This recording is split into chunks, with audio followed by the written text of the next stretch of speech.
Hi hello నమస్తే welcome to Vikram TV నేను మీ Shanvi. YCP fire brand మాజీ మంత్రి కొడాలి నాని చుట్టూ ఉచ్చు బిగుస్తోంది. ఆయన మీద అనేక కేసులు వివిధ పోలీస్ స్టేషన్లలో నమోదు కావడం అంతా ఒక వ్యూహం ప్రకారం అని అంటున్నారు. మైక్ దొరికితే చాలు తెలుగు భాషలో ఉన్న బూతు పదాలు వాడేవాడు. రాజకీయ నాయకులు అలా మాట్లాడటం ఈ మధ్య కాలంలో ఫ్యాషన్ అయిపోయింది అనుకోండి. అలా తిడితేనే అధిష్టానం వాళ్ళకి పదవులు కట్టబెడుతుంది అనేది మరో షాకింగ్ నిజం. లేటెస్ట్ గా కర్నూలు పోలీస్ స్టేషన్ లో ఒక న్యాయవాది కొడాలి నాని మీద ఫిర్యాదు చేశారు. చంద్రబాబు మీద అదే పనిగా అనుచిత వ్యాఖ్యలు చేస్తున్న నాని మీద యాక్షన్ తీసుకోవాలని ఆయన కోరారు.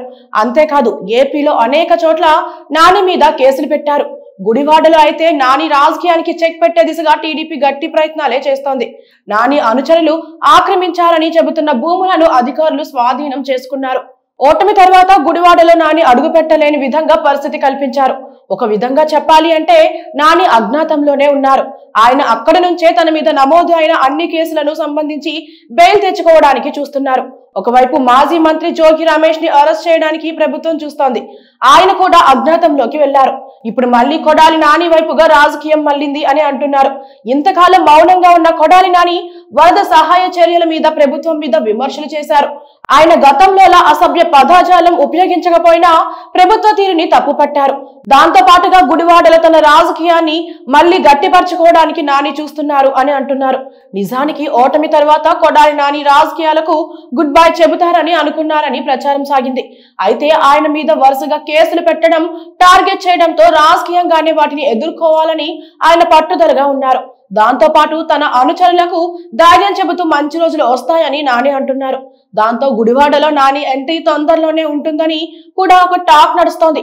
నాని తప్ప గుడివాడ వైసీపీలో ఎవరు వచ్చినా చేర్చుకుంటామని అక్కడ టీడీపీ ఎమ్మెల్యే వెనిగడ్ల రాము ఒక పిలుపు ఇచ్చినట్లుగా ప్రచారం సాగింది. గుడివాడలో వైసీపీ అన్న పేరు వినిపించకూడదు అన్న పట్టుదలతో టీడీపీ పనిచేస్తోంది. మరోవైపు చూస్తే నాని తన అనుచర గణాన్ని కాపాడుకోవడమే కాకుండా టీడీపీకి సరైన సమయంలో కౌంటర్ ఇవ్వాలని చూస్తున్నారు. ఈ పరిణామాలు ఇలా ఉంటే టీడీపీ కూటమి ప్రభుత్వం ఏపీలో అధికారంలోకి వచ్చి 90 రోజులైనా కొడాలి నానిని అరెస్ట్ చేయకపోవడం పట్ల టీడీపీ శ్రేణులలో తీవ్ర అసంతృప్తి వ్యక్తమవుతోంది అని అంటున్నారు. కొడాలి నానినే ఫస్ట్ అరెస్ట్ చేస్తారని అంతా అనుకున్నారు. అయితే అది మాత్రం జరగలేదు.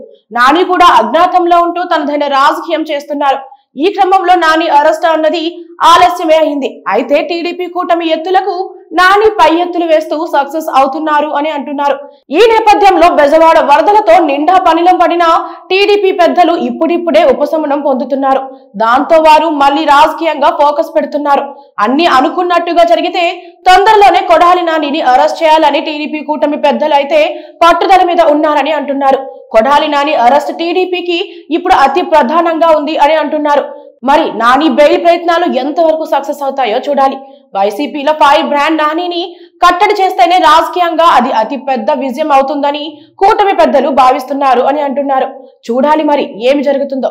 ఏది ఏమైనా ఏపీ పాలిటిక్స్ గుడివాడ వైపుగా మల్లుతున్నాయని అంటున్నారు.